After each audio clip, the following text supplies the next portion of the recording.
thank you again for the honor. You caught me completely off guard. That was the idea. Yeah. And you deserved it. Thank you. Okay. Our paper, my paper, is the work of with a graduate student named Andrew Isaac, and we're going to talk about trying to build table bases for the game of Breakthrough. So, as we all know, that table bases grow very quickly, and so the point of this paper is to discuss a little bit about the trade-off and what we were able to do with table bases, and an attempt to sort of tame the exponentiality of building table bases. So we had some successes, and then we, of course, had some failures. The usual slide, where's my university? It's in the United States, in California, in Southern California, in the San Fernando Valley. We've done this before, so we'll go through this quickly. There's Southern California. When you post the sites, you can see all the wonders of Southern California. Why does Northbridge sound familiar? Some kind of disaster? Well, yeah, there was a 1994 major earthquake in Oh, Northbridge yeah. that I seem to that's remember. another whole story, but we'll save that for another time. Breakthrough is a game played on an 8x8 board. It was originally designed for a 7x7 board. It sort of seems to have settled into an 8x8 board for no other reason. It's very convenient to play because 8x8 boards are usually available. And this is the initial setup. I'll give you a quick review of how the game is played so we can talk a little bit about the properties of the table base. This is the initial setup. Pieces move 1 square forward, always 1 square, and they capture like pawns. So diagonal moves can capture if there's an enemy piece there. Forward moves are blocked if there's a friendly piece or an enemy piece there. So the moves are fairly simple. Here's an example, which after building the slide I realized has a little flaw, but ignore the fact that black just moved. And so suppose it's black's turn now. So these are possible moves for black. Oh, I haven't told you what the goal is. Well, I'll continue telling you how the moves are made, and then I'll tell you what the goal is. So here's an example of moves that this piece can make. It can move to this empty square. It can capture this enemy piece. It cannot move forward. Whereas this piece cannot capture a friendly piece, but it can move forward or diagonally. The goal, by the way, which is useful to know, is to get your piece to the opponent's first line. So black is trying to move one piece and only one piece to the enemy's first line, and conversely, white is trying to move a piece here. So there's really kind of 2 stages to this game. There's a very strategic part where we still are here. This is still kind of the middle game, where black is sort of massing its forces in one area while white is massing its forces in an effort to literally break through the enemy to get the piece through.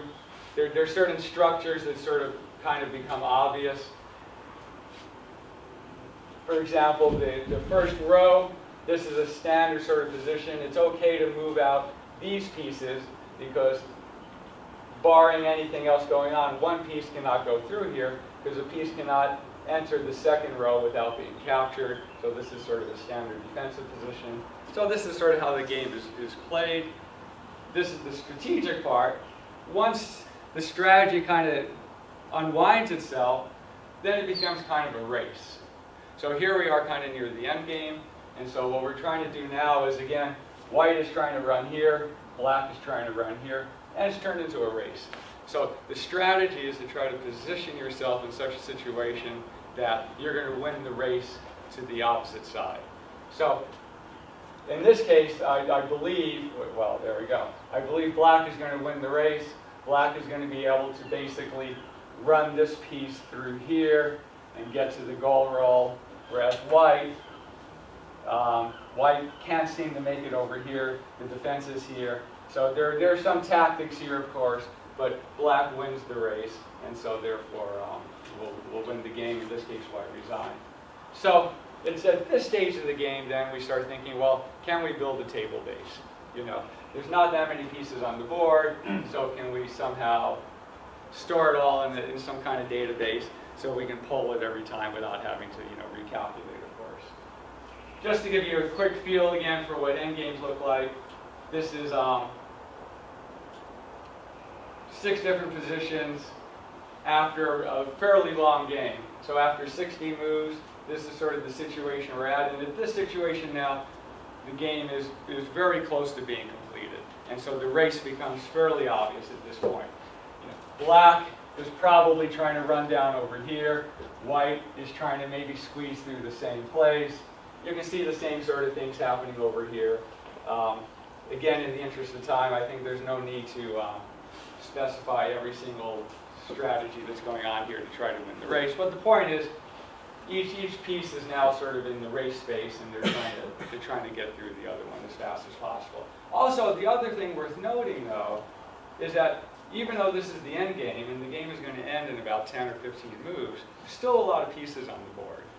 So that's sort of the discouraging part of this. Since there's a lot of pieces on the board, that means that the table bases are going to be huge because of the number of pieces. So part of what we do here is, since it is a race, and since white is trying to run through this way, and since black is trying to run down this way, and they're kind of relatively independent of each other at this point during that racing phase, then the goal here is what we're going to do is we're going to build table bases just at the edges of the board. The top 3, maybe the top 4 rows, we can see what we can get away with. So that the table base will say, okay, from this position, I know white can win in 17 moves. From this position, I know black can win in 15 moves, so black is going to be the winner. So we'll have these two independent table bases. Table base coming down one way, and of course it'll be the same table base with the other color going the other way. Just to show you, in these positions, like even in the smaller one, here there were what? 2, 4, 6, still 8 pieces. It's a very sparse board in terms of breakthrough, but we did just some very quick calculations on an 8x8 board, which you're seeing here. If there's 8 white pieces and 8 black pieces, and you do just a little calculation to get a sense for just how many different possible positions there are, with the understanding that, if you already have a piece on the goal row, it's over. If it's your turn and you're 1 away from the goal row, it's over. So you sort of count the number of squares that white can be on, and for each of the different number of white pieces, you find out how many different places you can put the black pieces. And so even with just 8 pieces per side, 8 or less pieces per side, there's already a huge number of possible positions. So building a table base, a complete table base, is obviously impractical at this point. And even on a 6x6 board, which is where we ended up doing most of our research, even on a 6x6 board, with 6 or less pieces on each side, it still makes for a very big database. So again, how do we tame it? How do we try to knock it down? So we work on the edges, where the races are happening and where things are independent. So here's an example of such a race. Again, do we need to go through it? I'm torn.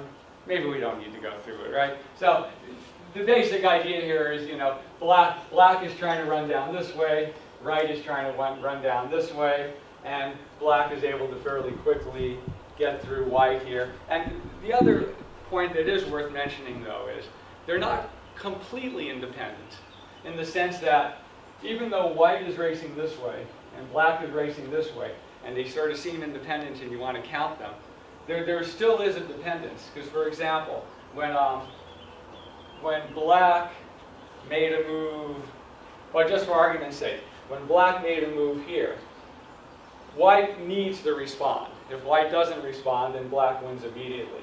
So very often, black moves over here restrict the white moves. They force a reply. They're forcing moves. So if they're forcing moves, then that counts against white in his effort to sort of get to the other end. So we have to sort of take that into account as well.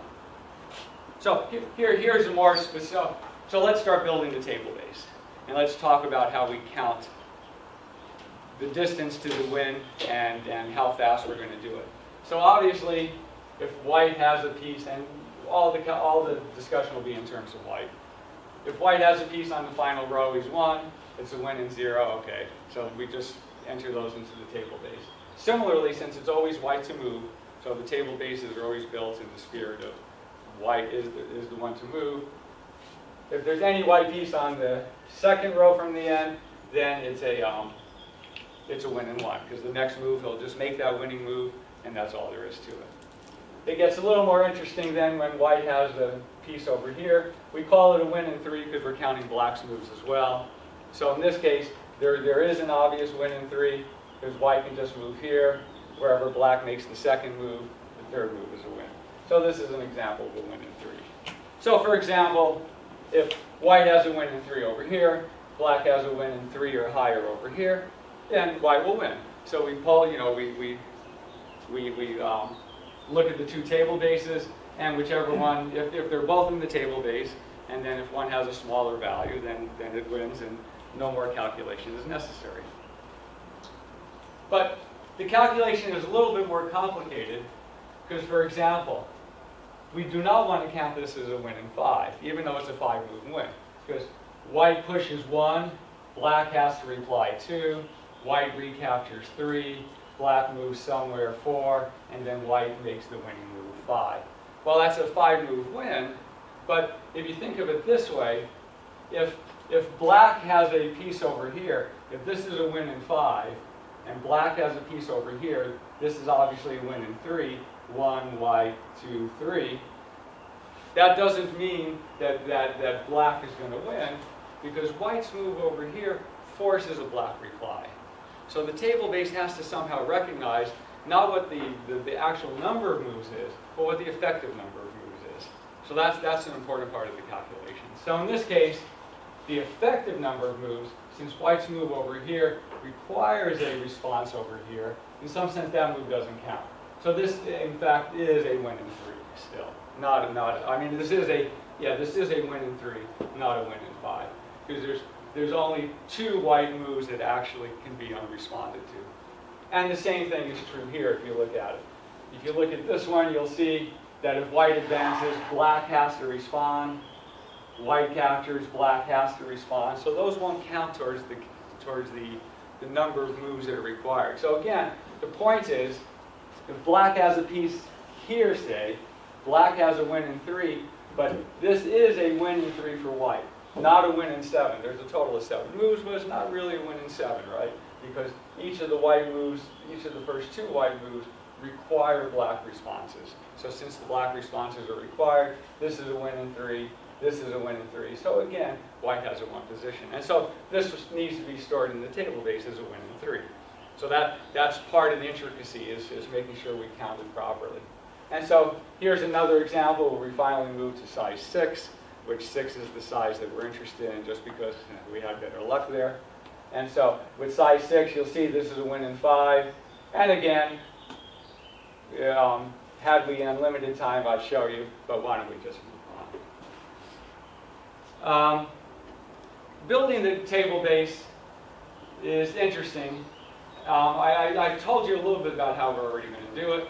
So we know pieces on row 1 are wins, pieces on row 2 are wins in 1. And then the first step then, the first interesting step of the table base then, is to find all the wins in 3 with pieces on row 3. So we've got the wins in 0, we've got the wins in 1. Once we have the wins in 1, we look at 3 rows and build up the wins in 3, and then we move on to 4 rows. So let me try to show you a little bit more about that. Let me see. Well, here the idea here is what we want to do is we want to try to do a retrograde analysis, but we're not actually going to move the pieces backwards. So it's sort of a pseudo retrograde analysis. What we're going to do is we're going to load in positions. After we load in positions and we make moves, we see if the moves take us to something that's already in the table base. So if it's already in the table base, then we can decide whether the current position should be in the table base as well. So we're always moving forward, but the goal is to make sure that the forward-moving moves take us to positions that will be in the table base if they're wins. So that may sound like you're going to have to sort of iterate through the creation process multiple times. So part of the goal here is to make sure that from any given position, that after moving, you're in a position that would have already been captured in the database. So what you want to do is you want to build the table base in the right order. So for example, though, let's quickly see y, what would happen here? So white advances here, and so what happens? Okay, so a couple of things can happen. Black can move somewhere else and not capture white. If black moves somewhere else and doesn't capture white, then white wins immediately by doing a capture. So that's not very interesting. So what happens if black captures? If black captures, now we're hoping that this is already in the table base. And why will it be in the table base? Because if we did the construction right, we'll have smaller number of white pieces calculated before we have the larger number of white pieces. So the smaller number of white pieces will be in the table base. So once we make this decision, if white is not captured, that will be in the table base as a piece in row 2. If white is captured, there's only 2 white pieces instead of 3. It should already be in the table base, so it would have already been captured in that pass. So here's an example of sort of extending that same idea. Extending that same idea, let's see, where are we here now? There's the similar idea with the win in 5, and I'm beginning to think it may be time to move on here too, but let me just pause for a second here and see if I can convince you that the calculation is done similarly. Here we go. So this is sort of the position in question, and we're trying to decide, does this belong in the table base? Well, we decide if it belongs in the table base if white has a move such that all subsequent moves are in the table base. So indeed, if white moves here and black moves elsewhere, then it's in the table base because he's got a winning position right there. If he's captured, which I seem to have put over here, then this is fewer pieces, it's in the table base, but then the question is, what should the count be? So will this be a win in 5, will this be a win in 7?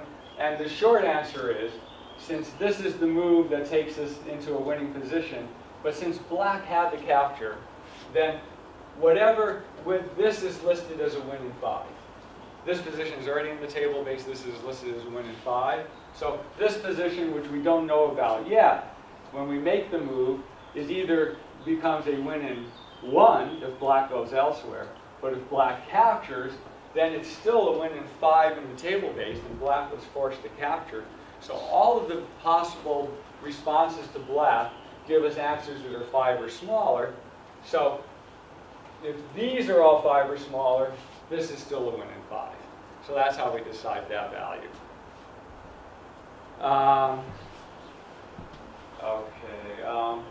So I've been saying it, and so I guess I'll just sort of summarize it here. The whole point then is to be able to build a table base in one pass. So we're able to build it in one pass if we make sure that essentially that smaller number of pieces are put into the table base before larger number of pieces, and similarly pieces that are closer to the goal are in the table base before pieces further from the goal. So that way when you make a move towards the goal, then that piece will have been closer, that should have already been put in the table base.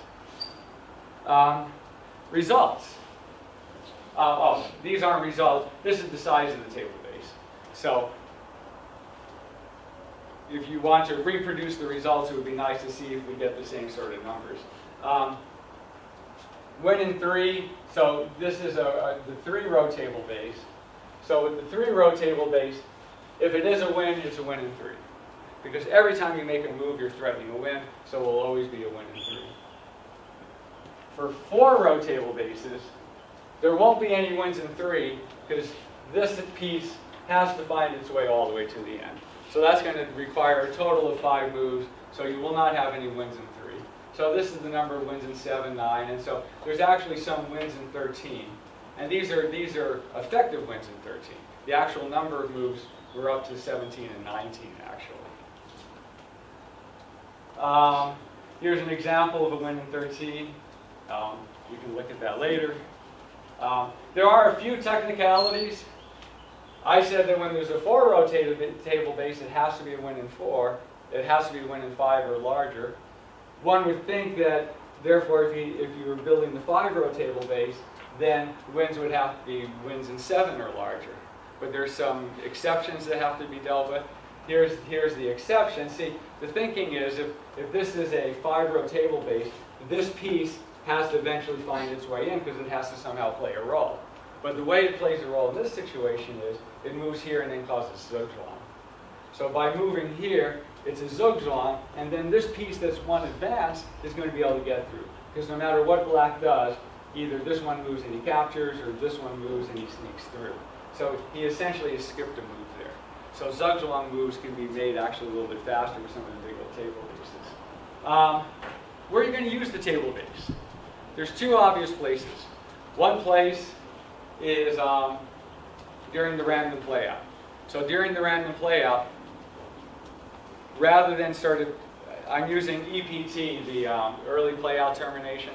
Some people call it truncated playouts. So one obvious place to put it would be at the very bottom to see whether or not you have a win or not. We actually found it's faster to do it at every step. It's sort of an extension of the idea. At any step, when you're doing the random playouts, do you have an easy win? Usually the place to do it is when you're expanding nodes. When you're expanding nodes, why expand a node if there's already a win there? So those are the two places we can put it. The results were that using it in the playouts was very useful during actual playing, but putting them in the leaves during the expansion was too slow. But using it during the expansion was very handy when we're trying to solve positions. Because if you don't create nodes that don't need to be created, then if you're trying to solve a position, you can solve it a lot faster and you save a lot of memory. And memory obviously is the problem. The results here, then you can see that each additional table base actually helped quite a bit. Here are sort of the results, and we see as we go through the results, even a 4-row against a 3-row table base still did quite a bit better. So adding the table bases really did have a significant advantage. Whereas if we tried to use the table base along with the expansion, then suddenly it didn't seem to help much. It actually hurt. We did worse than we had before. So that's sort of evidence that you really want to do it in the playoffs, you don't want to do it in the expansion. So what have we learned? What we've learned is that with 6x6, we can do a very good job up to 3 and 4 rows. 5 rows was too big. We still couldn't get a 5-row table base. It took too long and it took too much memory. The ultimate goal, of course, was to move to 8x8, and that was even a little bit more disappointing. We were able to build a complete 3-row table base for 8x8 breakthrough. The 3-row table base, was accurate, but apparently it's close enough to the end of the game that even though there was a minuscule advantage, it wasn't statistically significant.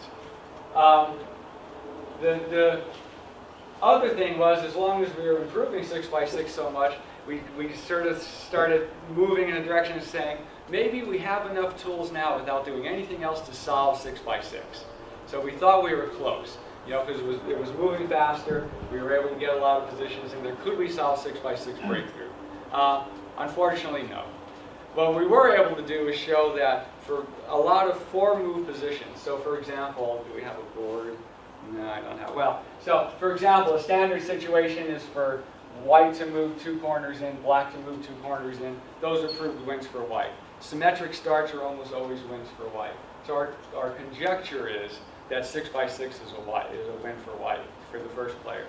And I mention that because many people think it's the second player who should win. Because for 5x5, the second player wins. And for 8x8 competitive play, there's a lot of positions that are Zugzwangs that end up being wins for the second player as well. But we strongly conjecture that the 6x6 is a win for white, but that requires a little more time or a bigger database, or we may have to resort to tricks, like PB search or something like that. We're hoping to do it with simple tools that we had, and it wasn't quite enough. And that's it.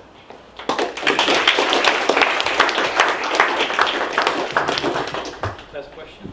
Yes, so let's say you have the 3-row table, or Right. maybe the 4-row table, and you find that you have a win in 7, say. Right. How do you know the opponent doesn't have a win in 5 on the 5-row table? You don't. So with on the 5-row table, They kind of overlap, so. there is some overlap, and then what you do is, the only issue becomes those Zugzwang positions. So a 5-row table in practical situations is going to be at least a win in 7. So Oh, no, let's say you find a win in 11. oh, Or yeah. How do you know you're... Then we can't use that yet.